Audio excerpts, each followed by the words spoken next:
दोस्तों नमस्कार। मैं ज्योतिषाचार्य ईडी शास्त्री और आपके अपने यूट्यूब चैनल नक्षत्र एस्ट्रो वर्ल्ड में मैं आप सभी का सादर अभिवादन करता हूं। दोस्तों, हमारे कर्म के कारक, न्याय के देवता, कर्म फलदाता, कलयुग के न्यायाधीश दंडाधिकारी शनिदेव मार्गी होंगे, अपनी सीधी चाल चलेंगे। 15 नवंबर 2024 का वो दिन होगा जिस दिन शनिदेव अपनी सीधी चाल चलेंगे। काफी लंबे समय से शनिदेव बकरी चल रहे थे, यानी 29 जून 2024 से ही ये बकरी चल रहे थे, लेकिन 15 नवंबर 2024 को शनिदेव अपनी सीधी चाल चलेंगे। तो शनिदेव की इस सीधी चाल का प्रभाव धनु राशि वाले जातकों के जीवन पर किस प्रकार देखने को मिलेगा, आज हम ये जानने वाले हैं, समझने वाले हैं। दोस्तों, 29 मार्च 2025 को शनिदेव अपना राशि परिवर्तन करेंगे, राशि बदलेंगे। अपनी सबसे प्रिय राशि कुंभ राशि, मूल त्रिकोण राशि कुंभ राशि से निकल करके देवगुरु बृहस्पति की राशि मीन राशि का संचरण करेंगे। वहां पर यह 2.5 साल तक विराजमान रहेंगे। लेकिन उससे पहले ये जो 5 महीने हैं, 15 नवंबर 2024 से शनिदेव मार्गी होंगे, सीधी चाल चलेंगे। तो ये 5 महीने धनु राशि वाले जातकों के लिए शनिदेव क्या करेंगे, क्या कुछ फलाफल देंगे आने वाले समय के लिए, ये आज हम जानेंगे, समझेंगे। और अंत में शनिदेव से संबंधित कुछ महत्वपूर्ण, कुछ अचूक उपाय भी होंगे। वो ऐसे कौन से उपाय होंगे जिनको करने से शनिदेव की कृपा को हम प्राप्त कर सकेंगे। दोस्तों, शनिदेव का गोचर भ्रमण, शनिदेव जब भी अपनी राशि बदलते हो, नक्षत्र बदलते हो, वक्री होते हो, मार्गी होते हो, इनका गोचर भ्रमण अपने आप में एक महत्वपूर्ण आकाशीय घटना मानी जाती है, जिसका प्रभाव किसी भी जातक के व्यक्तिगत जीवन पर देखने को मिलता ही है। इसलिए गोचर में शनिदेव सबसे महत्वपूर्ण ग्रह माने जाते हैं। इसलिए गोचर का विचार ज्योतिष शास्त्र का सबसे महत्वपूर्ण पक्ष माना जाता है, क्योंकि गोचर की गणना चंद्रमा से होती है। चंद्रमा से ही शनि की 7.5 वटैया भी देखी जाती है। आपने हमेशा नोटिस किया होगा कि जब भी गोचर वश शनिदेव भ्रमण करते हुए हमारी जन्म राशि से, यानी कि चंद्रमा से तीसरे, छठे व एकादश भाव का, यानी कि त्रिषणाय भाव का संचरण करते हैं, ये अत्यधिक शुभ फल की प्राप्ति देते हैं। त्रिछष्टे चलाबे शनि सौख्यदाता, दुख का नाश करने वाले माने जाते हैं। उस स्थिति में जातक को शनिदेव क्या देते हैं, ततो लाभकारी हिरण्यम वराणाम नृपा मित्र पक्षो जया चेष्टम लाभम करो तीर्थ लाभम सुख संपदम च, अर्थात धन का लाभ देने वाले, वस्त्र और आभूषण का लाभ देने वाले, व्यापार का लाभ देने वाले, भूमि का लाभ देने वाले, मकान का लाभ देने वाले, वाहन का लाभ देने वाले, विद्या का लाभ देने वाले, ज्ञान का लाभ देने वाले, स्वास्थ्य का लाभ देने वाले शनिदेव माने जाते हैं जब ये तीसरे व छठे एकादश भाव का संचरण करते हैं गोचर में। और अगर आपने अपनी जन्म कुंडली को भी देखा होगा, जन्म कुंडली में वैसे देखा जाए तो अष्टम भाव यह त्रिक भाव माना जाता है। अष्टम भाव को त्रिक भाव माना जाता है, तो यह विपरीत परिस्थितियों का भाव माना जाता है। लग्न से अष्टम होने के कारण अष्टम भाव को मारक भाव कहा जाता है, और मारक भाव में कोई भी ग्रह बैठ करके मार्केस बनते हैं, जो मृत्यु तुल्य कष्टों का कारण बनते हैं।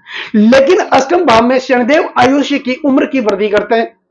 और जन्म के समय अगर शनिदेव अष्टम भाव में हो और अपनी नीच राशि में हो तो यह धन की प्राप्ति देने वाले माने जाते हैं। और उसमें भी जन्म के समय शनिदेव अष्टम भाव में नीच राशि के और वक्र स्थिति में हो, वक्री हो, तो यह बहुत बड़ा साम्राज्य का मालिक बना करके शनिदेव व्यक्ति को खड़ा कर देते हैं।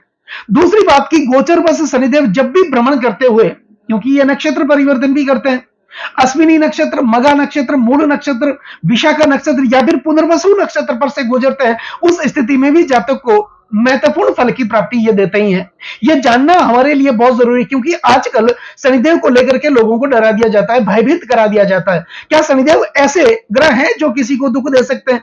क्योंकि शनिदेव हमारे कर्म के कारक है, शनिदेव न्याय के देवता है, इनको कर्म फलदाता कहा जाता है। हमारे कर्मों का हिसाब किताब शनिदेव अपने पास रखते हैं, और हमारे कर्मों के हिसाब से ये हमारे जीवन में सुख की प्राप्ति देते हैं, दुख की प्राप्ति जो भी करते हैं हमारे कर्मों के हिसाब से ही तो ये प्रतिफल ये हमें देते हैं। शनिदेव धीमी गति से चलने वाले ग्रह जरूर है, क्योंकि वो एक राशि में 2.5 साल तक रुकते हैं।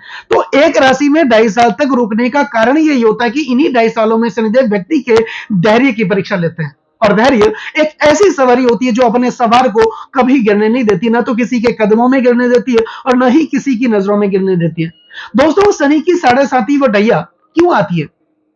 शनि की 7.5 वटैया आती इसलिए है कि व्यक्ति के कर्मों का हिसाब किताब साथ में ही चले, क्योंकि शनिदेव ये चाहते हैं कि उनका कर्मों का जो बैलेंस है वो बढ़े नहीं, साथ में चलता रहे। उसके हिसाब से समय समय पर शनिदेव की दया भी आती है, शनि की साढ़े साथी भी आती है।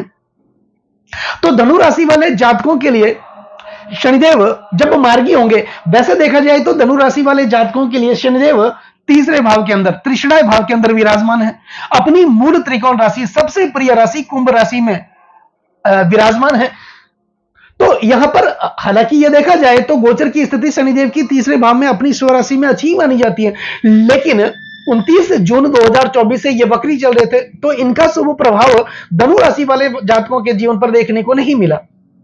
तो यहां पर क्या हो रहा था, जब ये वक्री थे दोस्तों, कोई भी ग्रह जब वक्री होते हैं उस ग्रह का चेष्टा बल बढ़ जाता है। ग्रहों में विशेष करके 6 प्रकार का बलाबल पाया जाता है: स्थान बल, काल बल, दिग्बल, नैसर्गिक बल, चेष्टा बल और दृष्टि बल। इनमें से जब भी कोई ग्रह वक्री होते हैं उनका चेष्टा बल बढ़ जाता है, शुभ या अशुभ फल देने की जो प्रवृत्ति है वो प्रबल हो जाती है। अब शनिदेव पाप ग्रह है, उनका वो जब वक्री होंगे तो उनका चेष्टा बल बढ़ेगा, उनका पापत्व बढ़ जाएगा। तो जितना शुभ फल शनिदेव से संबंधित हमें चाहिए वो फल देखने को नहीं मिला। अब धनु राशि वाले जातकों के लिए 29 जून 2024 से ही शनिदेव वक्री थे, तीसरे भाव में थे, तो यहां पर आपका कॉन्फिडेंस डाउन था, आत्मविश्वास आपका लगातार गिर रहा था, काम करने की इच्छा नहीं हो रही थी, आलस्य आपका घर कर रहा था, आज का काम आप कल पर टाल रहे थे। जो भी काम ऑनलाइन सेक्टर से आप जुड़े थे, बैंकिंग सेक्टर से आप जुड़े थे, ग्लैमर से जुड़े थे, सोशल मीडिया से आप जुड़े थे, वहां पर काम करने का मन आपको नहीं लग रहा था। आप आगे बढ़ने की कोशिश तो लगातार कर रहे थे, लेकिन दिनों दिन आप पीछे चले जा रहे थे। 10 कदम आगे बढ़ने की कोशिश कर रहे थे तो 20 कदम वापस पीछे चले जा रहे थे। यहीं पर आप कर्जों के शिकार भी बने, कर्जा उतरने का नाम ही नहीं ले रहा था। अगर 5 रुपए का कर्ज आप उतारने की कोशिश भी कर रहे थे तो 10 रुपए का कर्ज आपके लिए तैयार खड़ा था। आप जो भी काम कर रहे थे वो काम हो नहीं रहा था। इसका मतलब कि आपके कर्मों का जो प्रतिफल है वो आपको नहीं मिल रहा था। आप कार्य तो कर रहे थे, मेहनत कर रहे थे, 100% अपना एफर्ट लगा रहे थे, लेकिन आपकी मेहनत का फल किसी और को मिल रहा था।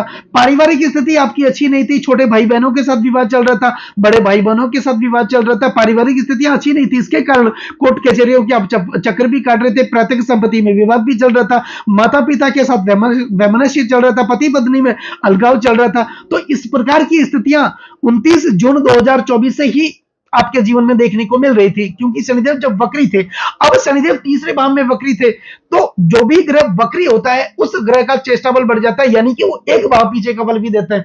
तो शनिदेव वक्री हो एक भाव पीछे, यानी कि धन भाव का, हालांकि धनेश है लेकिन धन भाव का फल दे रहे थे, तो धन में व्यवधान आ रहा था, पैसों की बचत नहीं हो रही थी, कर्ज का बोझ दिनों दिन बढ़ रहा था। जो पैसे आ तो रहे थे लेकिन जितने आ रहे थे उससे कहीं गुना तो आपका खर्च हो रहा था। आप कर्जा उतारने की कोशिश तो कर रहे थे, 5 रुपए का कर्ज उतारने की कोशिश कर रहे थे तो 10 रुपए का कर्ज आपके ऊपर बना हुआ था। दूसरी बात, यही भाव तो आपकी वाणी का भाव है, तो आपकी वाणी में कटुता निरंतर बनी रही। आप लोगों को समझाना कुछ और चाह रहे थे, लोग समझना कुछ और चाह रहे थे। आप अपनी जगह पर तो सही थे, लेकिन लोग आपको गलत समझ रहे थे, आपकी वाणी में कटुता बनी थी, तो इसके कारण आपके रिलेशन भी बिगड़े, संबंध भी बिगड़े। तो बहुत सारी विपरीत परिस्थितियों का सामना धनु राशि वाले जातक पिछले कई महीनों से 29 जून 2024 से ही कर रहे थे। लेकिन अब होती है परम पिता परमात्मा की कृपा। जब परम पिता परमात्मा की कृपा होती है तो वहां पर शनिदेव की कृपा भी हो जाती है। शनिदेव अब मार्गी होंगे, यानी कि 15 नवंबर 2024 का वो दिन होगा जिस दिन शनिदेव अपनी सीधी चाल चलेंगे। अब सीधी चाल चलेंगे तो एक भाव आगे का फल देंगे, यानी कि आपके चतुर्थ भाव का फल देंगे। दोस्तों, शनिदेव अपना राशि परिवर्तन भी करेंगे। कब करेंगे? 29 मार्च 2025 को अपना राशि परिवर्तन करेंगे। तो धनु राशि वाले जातकों के लिए तीसरे भाव से निकल करके चतुर्थ भाव में ये विराजमान होंगे, लेकिन उससे पहले अब मार्गी होंगे तो भी ये चतुर्थ भाव का फल देंगे, क्योंकि चतुर्थ भाव मार्गी होंगे, एक भाव आगे का फल चतुर्थ भाव का फल देंगे। तो चतुर्थ भाव है पारिवारिक सुखों का भाव, यहां पर ही आपके पारिवारिक स्थितियों में सुधार देखने को मिलेगा। माता पिता के साथ आपके संबंध मजबूत होंगे, माता के साथ एक वात्सल्य भरा वातावरण आपके लिए उत्पन्न होगा। यहीं पर जो मकान आपका नहीं था, घर का मकान नहीं था, वहां पर मकान बनने की प्रबल संभावनाएं बन रही थी, बनेगी इस समय भी। दूसरी बात, प्रॉपर्टी में आपने अपना धन का निवेश किया था, प्रॉपर्टी में पैसा लगाया था, तो यहां पर उस प्रॉपर्टी का अच्छा रिटर्न देखने को मिलेगा। यहां पर शेयर मार्केट से संबंधित आप कार्य कर रहे थे, आपके पैसे फंस रहे थे, फंसाने वाले अपने लोग ही थे जो मीठा बोल करके आपको एक बार फंसा गए, लेकिन जो फंसा हुआ पैसा वो भी बाहर निकलेगा, प्रॉपर्टी में अच्छा कुछ होता हुआ दिखाई देगा। दूसरी बात, चतुर्थ भाव होता है वाहन का भाव। तो यहां पर इन 5 महीनों में कोई ना कोई नया वाहन आपके जीवन में आ सकता है, या फिर नहीं है तो कोई आप वाहन खरीद सकते हैं। यही चतुर्थ भाव जनता के समर्थन को दिखाता है। राजनीतिक दृष्टि से काफी महत्वपूर्ण भाव चतुर्थ भाव माना जाता है, क्योंकि यह भाव विरासत का भाव माना जाता है। अब कई लोगों को राजनीति विरासत में मिल जाती है और कई लोग अपने मेहनत के बलबूते पर राजनीति में एक मुकाम हासिल करते हैं। तो शनिदेव जब मार्गी होंगे, चतुर्थ भाव का फल देंगे, तो यहां पर राजनीतिक जो गतिविधियां आपकी बढ़ेगी, या फिर आप पहले से राजनीतिक क्षेत्र से जुड़े हुए, वहां पर आपका मान सम्मान बढ़ेगा, कद बढ़ेगा, रुतबा बढ़ेगा, आपका प्रमोशन बढ़ेगा, आपकी पदोन्नति भी वहां पर बढ़ सकती है। यही भाव जनता के समर्थन का भाव माना जाता है। तो जनता के समर्थन के बिना राजनीतिक सफलता मिलती नहीं है, और जो लोग राजनीति से जुड़े तो 15 नवंबर के बाद जनता का आपको समर्थन भी मिलेगा। तो आपको कहीं ना कहीं अच्छी संभावनाएं शनिदेव प्रदर्शित करते हुए यहां पर दिखाई देंगे। दूसरा दोस्तों, शनिदेव के पास मुख्यतः 3 दृष्टियां भी मानी जाती हैं। अब शनिदेव मार्गी होंगे, 15 नवंबर 2024 को ये मार्गी होंगे और 29 मार्च 2025 तक लगभग 5 महीने तक अपनी मार्गी अवस्था में रहेंगे। उसके बाद तो अपना राशि परिवर्तन भी कर लेंगे और चतुर्थ भाव का फल भी देंगे, लेकिन 5 महीने का समय जो होगा। अब शनिदेव के पास 3 दृष्टियां हैं, तीसरी दृष्टि, सप्तम दृष्टि और दशम दृष्टि। दोस्तों, सप्तम दृष्टि एक जनरल दृष्टि मानी जाती है। सभी ग्रह अपने भाव से सप्तम भाव में दृष्टि करते हैं, क्योंकि सप्तम भाव पति पत्नी का माना जाता है, हमारी निजी प्रॉपर्टी का माना जाता है, और हर व्यक्ति अपनी पत्नी की, अपनी निजी प्रॉपर्टी की सुरक्षा देख रेख स्वयं करता है। इसलिए सभी ग्रहों को यह दायित्व दिया गया है अपने से सप्तम भाव को देखने का। तो यहां पर शनिदेव मार्गी होंगे, तो मार्गी दृष्टि का जो प्रभाव होगा शनिदेव का इन 5 महीनों में, वो आपके पंचम भाव पर होगा। अब पंचम भाव विद्या, बुद्धि और संतान का भाव माना जाता है। तो आपके लिए और आपकी संतान के लिए, शिक्षा के लिए यह अच्छी स्थिति को प्रदर्शित करेंगे। अगर आप अपने बच्चे को हायर एजुकेशन के लिए विदेश भेजना चाहते हैं, वहां पर भी अनुकूल स्थितियां आपके लिए बनेगी। वीजा में प्रॉब्लम आ रही थी, वो भी स्थितियां आपकी अच्छी देखने को मिलेगी। या फिर पैसों में तंगी का सामना आप कर रहे थे, लोन से संबंधित परेशानियां अपने बच्चों को लेकर के आ रही थी बाहर भेजने में, वो भी यहां पर खुलती हुई नजर आएगी। दूसरी बात, आपके बच्चे अविवाहित हैं, सगाई में प्रॉब्लम आ रही थी, तो यहां पर सगाई भी होगी। या फिर शादी में प्रॉब्लम आ रही थी, यहां पर शादी भी हो सकती है इन 5 महीनों में। दूसरी बात, यही भाव प्रणय संबंधों का भाव माना जाता है। आप किसी से प्रेम संबंध में यहां पर जुड़ सकते हैं, बंध सकते हैं। दूसरी बात, पहले से आपका प्रेम संबंध बना हुआ है, तो वो प्रेम जीवन शादी में यहां पर बदलेगा। दूसरी बात, यही पंचम भाव संचित कर्म का भाव माना जाता है। दोस्तों, संचित कर्म का मतलब होता है जो कर्म हम करके आए हैं पूर्व जन्म में, उस कर्मों का लेखा जोखा कुंडली का पंचम भाव करता है। तो शनिदेव की मार्गी दृष्टि पंचम भाव पर जाएगी, निश्चित तौर पर आपके कर्मों का फल आपको मिलेगा। जो कर्म आपने किया है या पूर्व जन्म में जो संचित कर्म आपके बने हैं, उस कर्मों का भी हिसाब किताब देखने को मिलेगा। यही भाव पंचम भाव आकस्मिक धन प्राप्ति का भाव माना जाता है। तो कोई ना कोई बड़ी प्राप्ति, कोई ना कोई बड़ा प्रमोशन आपके लिए हो सकता है, परिवर्तन हो सकता है। और यही पंचम भाव लॉटरी, जुगाड़, सट्टे का भी माना जाता है। या फिर यह भाव शेयर मार्केट का माना जाता है। जो लोग शेयर मार्केट से संबंधित कार्य से जुड़े हैं, उनके लिए भी अच्छी स्थिति को प्रदर्शित करेंगे यहां पर शनिदेव। अब शनिदेव की सप्तम दृष्टि, मार्गी दृष्टि इन 5 महीनों पर जाएगी आपके भाग्य स्थान पर। तो भाग्य का साथ कहते किसे हैं, यह अब आपको देखने को मिलेगा। यहां पर भाग्य का साथ मिलेगा। इससे पहले निरंतर भाग्य में रुकावटें आ रही थी, मेहनत कर रहे थे, उस मेहनत का प्रतिफल नहीं मिल रहा था, बनते बनते कार्य आपके अटक रहे थे। 99% ऐसा लग रहा था कि मेरा कार्य अब बनने की स्थिति में तैयार खड़ा है, तो कोई ना कोई व्यवधान वहां पर आ जाता था। दूसरी बात, आप कार्य कर रहे थे, आपके आलोचक आपके पीछे थे, आपके खिलाफ कोई ना कोई गुप्त षड्यंत्र कर रहे थे लोग। यहां पर उस ऐसे व्यक्तियों का भी समाधान करेंगे शनिदेव आपके लिए। तो यहां पर भाग्य की प्राप्ति भी होगी। आप धर्म और आध्यात्म से जुड़ेंगे, अपने इष्ट देव के प्रति आपकी जो इच्छा शक्ति वो भी प्रबल होगी। दूसरी बात, जहां भी धार्मिक कार्य होंगे, सामाजिक कार्य होंगे, मांगलिक कार्य होंगे समाज में, परिवार में, वहां पर आप बढ़ चढ़ करके हिस्सा लेंगे, जिसके कारण आपका मान सम्मान, पद प्रतिष्ठा की आपके जीवन में प्राप्ति भी होगी। तो अच्छी स्थिति का निर्माण करेंगे इन आने वाले 5 महीनों में। कब तक ये करेंगे? 15 नवंबर 2024 से लेकर 29 मार्च 2025 तक। उसके बाद भी अच्छी स्थिति का निर्माण शनिदेव करेंगे धनु राशि वाले जातकों के लिए, जब ये चतुर्थ भाव के अंदर आ जाएंगे। दूसरी बात, अब शनिदेव की एक मुख्यतः दृष्टि दशम दृष्टि भी मानी जाती है, काफी महत्वपूर्ण दृष्टि है। अब शनिदेव की मार्गी दृष्टि पड़ेगी आपके द्वादश भाव पर, तो सीधी चाल चलेंगे। मार्गी दृष्टि का, दशम दृष्टि का जो प्रभाव होगा धनु राशि वाले जातकों के लिए, अब यही जो द्वादश भाव होता है वो निवेश का भाव होता है।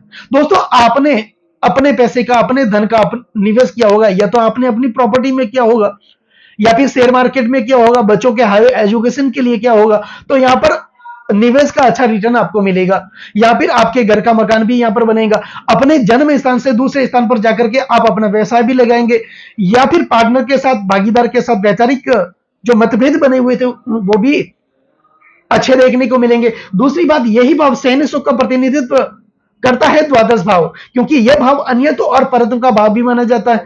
तो यहां पर पति पत्नी के रिश्ते भी अच्छे होंगे, उनमें मधुरता देखने को मिलेगी। इसका प्रभाव पूरे पारिवारिक जीवन पर देखने को मिलेगा। यही विदेश का भाव माना जाता है, लंबी दूरी का भाव माना जाता है द्वादश भाव। लंबी दूरी का मतलब होता है कि आप अपने जन्म स्थान से दूसरे स्थान पर जाकर के तरक्की करेंगे, रोजगार करेंगे, परिवर्तन करेंगे और कुछ न कुछ प्राप्ति होगी।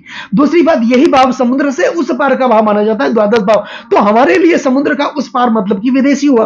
तो यहां पर विदेशों संबंधित कार्यों में शुभता देखने को मिलेगी। अगर आप इंपोर्ट एक्सपोर्ट का कार्य कर रहे हैं, उनमें भी आपके लिए अच्छा देखने को मिलेगा, या फिर आप विदेश में जाकर के कोई ना कोई प्रगति करेंगे तो उसमें अच्छा देखने को मिलेगा। अपने बच्चे को आगे भेजना चाहते हैं, विदेश भेजना चाहते हैं पढ़ने के लिए, हायर एजुकेशन के लिए, तो यह भी शनिदेव की स्थितियां इन आने वाले 5 महीनों में अच्छी देखने को मिलेगी। तो दोस्तों, धनु राशि वाले जातकों के लिए यह अच्छी स्थिति का निर्माण शनिदेव ये जब मार्गी होंगे 15 नवंबर 2024 को, तो ये करेंगे। दूसरी बात, अब बात करते हैं शनिदेव से संबंधित कुछ महत्वपूर्ण उपायों की। तो इन 5 महीनों में आपको विशेष तौर पर क्या करना है? इन 5 महीनों में विशेष तौर पर आपको भगवान शिव की आराधना करनी है, क्योंकि जिसके ऊपर भगवान शिव की कृपा प्राप्त हो जाती है वहां पर शनिदेव की कृपा प्राप्त भी हो जाती है, क्योंकि भगवान शिव शनिदेव के परम देव माने जाते हैं। दूसरी बात, शनिदेव से संबंधित प्रमुख उपायों में शनि के मंत्रों का ओम प्राम प्रीम प्रोम शनिश्राचम शनिश्राय नमः, इस मंत्र का आपको नियमित उच्चारण करना है। शनि गायत्री मंत्र ओम कृष्णगाय विद्महे रवि पुत्राय धीमहि तनो शनि प्रचोदयात्, इस मंत्र का आपको नियमित उच्चारण करना है। शनि पौराणिक मंत्र ओम नीला जनम समाभासम रवि पुत्रम यमागर्जम छाया मार्तंड संभूतम तम नमामि शनिश्चर, इस मंत्र का भी आपको नियमित उच्चारण करना है। दूसरी बात की, आपके घर में जो भी वृद्ध हो, चाहे आपके माता पिता हो, आपके दादा दादी हो, या फिर आपके आसपास आपके सगे संबंधी में कोई भी वृद्ध हो, उनका अनुसरण करें, उनके कहने में चलें, उनका तिरस्कार न करें, सभ्यता बना करके रखें, बुजुर्गों की सेवा करें, क्योंकि शनिदेव की जो अवस्था है वो वृद्ध अवस्था मानी जाती है, और जिनके ऊपर बुजुर्गों का आशीर्वाद मिल जाता है, वृद्धों का आशीर्वाद मिल जाता है, वहां पर शनिदेव का भी आशीर्वाद मिल जाता है। तो दोस्तों, कैसा लगा ये वीडियो अगर आपको अच्छा लगा हो, मेरा समझाना आपको सार्थक लगा हो, समझाने का तरीका अगर आपको सार्थक लगा हो, तो इस वीडियो को आप आगे से आगे शेयर जरूर करें, बेल आइकन बटन को जरूर दबाएं, ताकि मेरे आने वाले और भी नए नए वीडियो के नोटिफिकेशन सीधे आप लोगों तक पहुंच जाए। लाइक जरूर करें, कमेंट जरूर करें, क्योंकि आपका एक लाइक और एक कमेंट मेरे अंदर बहुत ज्यादा आत्मविश्वास भर देता है। और कमेंट में ओम नमः शिवाय जय शनिदेव जरूर लिखें, और चैनल को सब्सक्राइब जरूर करें। नमस्कार दोस्तों।